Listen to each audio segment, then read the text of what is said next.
last day is also over, and the last day is tomorrow when the final um, polls will be done. And then we'll be all of us will be anxiously awaiting for the 16th.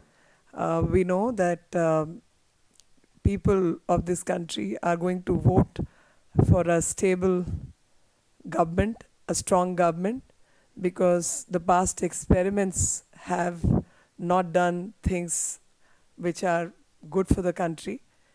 And 10 years worth of experience has shown that we need to vote the present government out in the interest of democracy.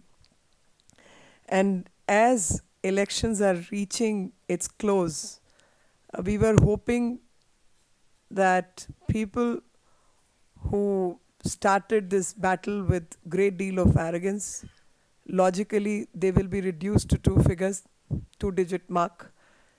And when they are reduced to two-digit mark, or in anticipation of being reduced to two-digit mark, they will learn to show respect to the opposition and people who do not agree with them in their ideology or methodology. But it seems Congress has not learnt its lesson. They have repeatedly tried to divert the agenda of progress, sometimes to communal politics, sometimes to caste-based politics, sometimes flouting the legal norms. And especially last week, the kind of pictures which were being shown, just to remind you all, with Fatta, remember?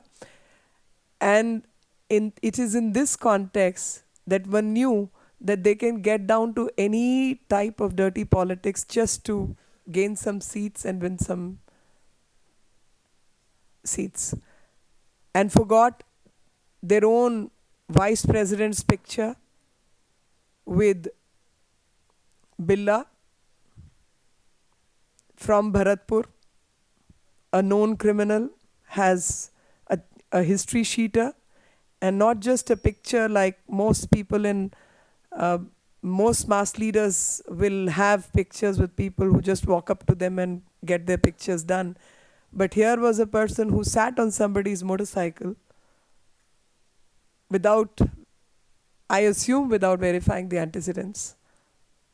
And those pictures were made to look like irrelevant, whereas this picture was given undue importance.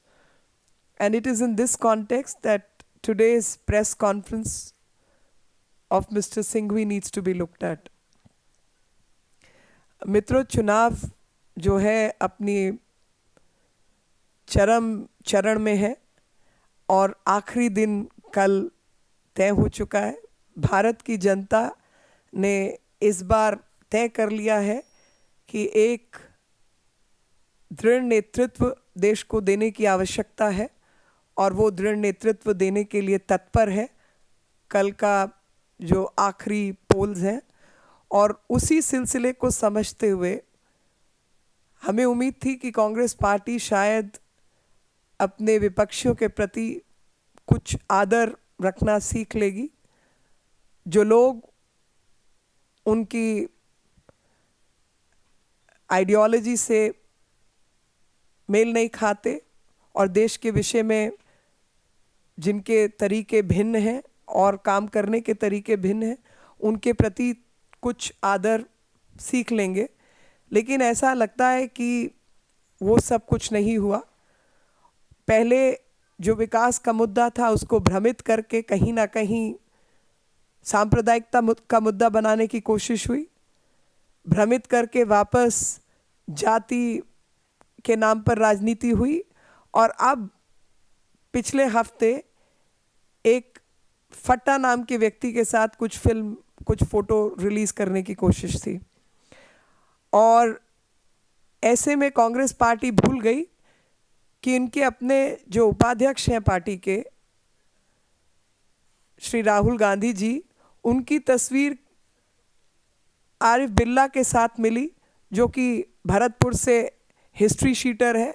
और वो केवल तस्वीर नहीं थी, बल्कि उसकी motorcycle पर ये बैठकर घूम रहे थे जैसे बहुत पुराने मित्र हों। और इन सब चीज़ों से बाज नहीं आकर आज एक और दुर्भाग्यपूर्ण घटना घटी है, जिसमें एक जहाज़ ऑस्ट्रेलिया के पुलिस ने पकड़ा है कीनिया के तट और ऑस्ट्रेलिया के बीच में, और वहाँ पर कुछ 1000 किलो से अधिक हीरोइन पाई गई है। ये सत्य है कि जो जहाज़ है उसके जो मालिक हैं वो गुजराती हैं, लेकिन अपने देश के गुजरात राज्य के मालिकों के विषय में और गुजरात की जनता के विषय में, भारतीयों के विषय में कांग्रेस पार्टी का क्या रवैया है वो आपको देखने को मिलता है। यहाँ से उस जहाज़ को किराए पे लिया जाता है, वो जहाज़ मस्कट, दुबई और तमाम जगहों पर जाता है। यहाँ से बिल्कुल कानूनी तरीके का काम होता है, जिसमें बकरियाँ और कुछ कारपेट और उस तरीके का सामान यहाँ से निकलता है। लेकिन एक रिपोर्ट के मुताबिक, और मैं वो रिपोर्ट आपको बताना चाहती हूँ,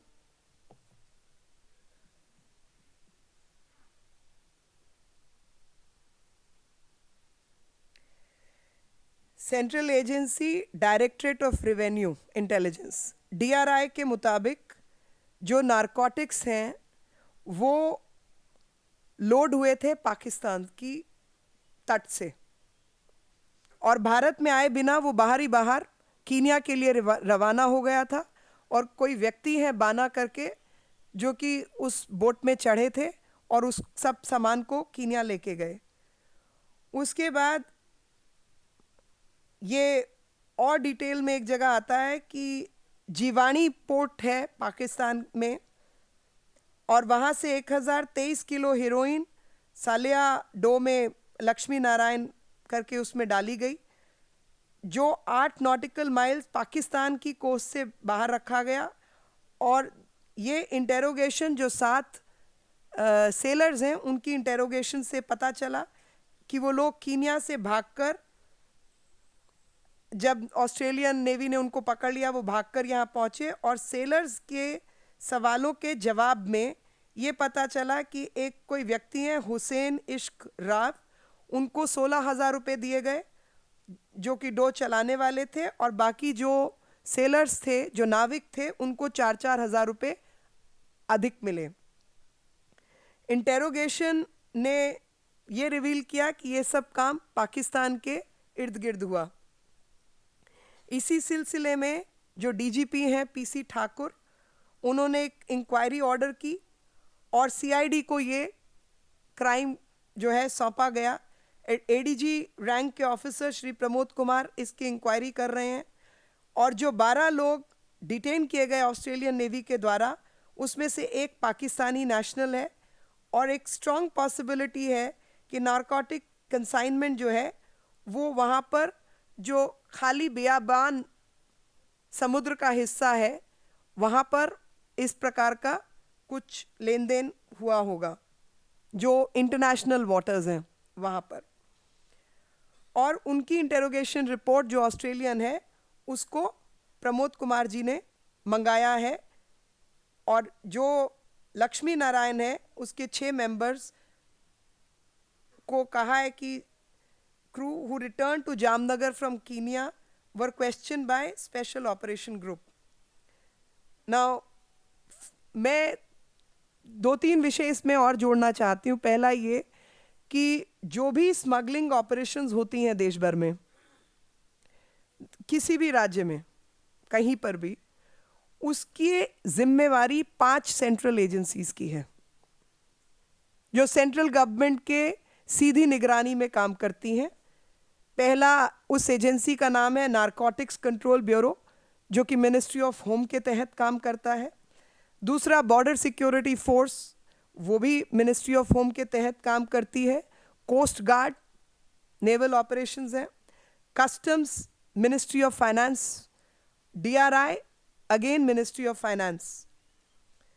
सो they expressly are responsible for the implementation of anti-smuggling, anti-drug legislations and their activities, and it is essentially their responsibility. The local police or the state police in these operations is just one of the coordinating agencies along with these 5 agencies. जो देश की सुरक्षा का विषय है, जो देश से जुड़ा हुआ विषय है, ऐसे विषय पर राजनीति करना, उससे अधिक सिनिस्टर हरकत कोई हो नहीं सकती, खास तौर पर जब चुनावी माहौल हो. और इसी सिलसिले में मैं पूरी तरीके से श्री सिंघवी जी के बयान को खारिज करती हूं और उनको थोड़ा सा भारतीयता का पाठ पढ़ाना चाहती हूं कि भारत के विषय पर और भारत की सुरक्षा पर कुछ चिंता करने की आवश्यकता है. आप लोगों ने पिछले 10 साल में नहीं की, जिसकी वजह से आज जो हालात हैं वो हालात हैं. और जहां तक गुजरात का मसला है, उस मसले पर भी मैं उनको कुछ चीज़ें याद दिलाना चाहती हूँ. पहली चीज़ ये कि कोस्टल सिक्योरिटी को और इंटरनल सिक्योरिटी को लगातार केंद्र सरकार ने गैर जिम्मेवार तरीके से निभाया. दूसरा है कि अगर आप जो नई सरकार आएगी वो उन विषयों पर काम करेगी, वो एक अलग विषय है, लेकिन खास तौर पे कोस्टल सिक्योरिटी को लेकर गुजरात की सरकार ने केंद्र को क्या क्या कहा वो भी मैं आपको बताना चाहती हूं, और जिससे पता चलता है कि जो केंद्र की सरकार है उसने इन विषयों पर कैसे काम नहीं किया. एक बात हुई थी कि maritime immigration check post in Gujarat बनना चाहिए, क्योंकि जहाज से जो लोग आते जाते हैं, there are number of seaports in India which are touched by foreign ships occasionally to discharge cargo. Rule 4 of the Passport Entry of India Act 1920 provides exemption from Rule 3, which requires that any person entering India must have a passport. Since certain persons may not hold a passport, crew, seamen, etc., this amendment was required. No work was done. We kept requesting. This has not been done. Hence, seamen who depart from Indian seashores or foreign countries without completing proper immigration formalities and without presenting themselves before an immigration officer flout the law of the land. Granting immigration clearance to such departing seamen needs to be carried out by the immigration only. In this regard, where there is no office of the Bureau of Immigration, it is state police which performs the immigration function on behalf of the central government, yet they are not empowered by way of creating sea immigration checkposts on coast of Gujarat state or elsewhere. Actually also, it's the same story elsewhere also in the country. All arriving and departing passenger, seamen or otherwise, need to be cleared through immigration, which not only implies a thorough checkup of their document, but also to ascertain whether the foreign crew member is eligible to be granted leave to enter the country, and he does so not figure out in the lookout circulars, LOCs, whereby the entry of such foreigners to India is banned by the government, or the foreigner is blacklisted, is placed under prior reference category. Needless to mention, this would go a long way to regulate and check the flow of both Indian and foreigners from seaports within the country. The same has not been performed. Under the circumstances mentioned above, there was an acute need to create maritime immigration checkposts with maritime police station at Mundra, Salaya, Okha, Somnath, Zafrabad, Pipava ports, for which sanction of Government of India, Ministry of Home Affairs, New Delhi is required. The above proposal has been sent to Government of India, Ministry of Home Affairs, New Delhi, via the department letter number MIS/44/2013, dated 7/11/2013, approved by Government of India, Ministry of Home Affairs, is awaited. Second aspect, what has UPA done for security of major or non-major ports in Gujarat? there are 43 major and non-major ports along the Gujarat coast, handling huge quantity of all types of cargo. As regards the security at ports, it has to be accepted that it is grossly inadequate and also lacks the institutional mechanism. For minor ports and ports with private developers, currently there is no mechanism to effectively check movement of personnel in and out of port areas. We need to have a policy along the lines of policy of immigration, check at the airport in as much as movement of personnel in and out of port is as good as movement of personnel in and out of airport. You have immigration posts in the on the airports, but no immigration post at the port.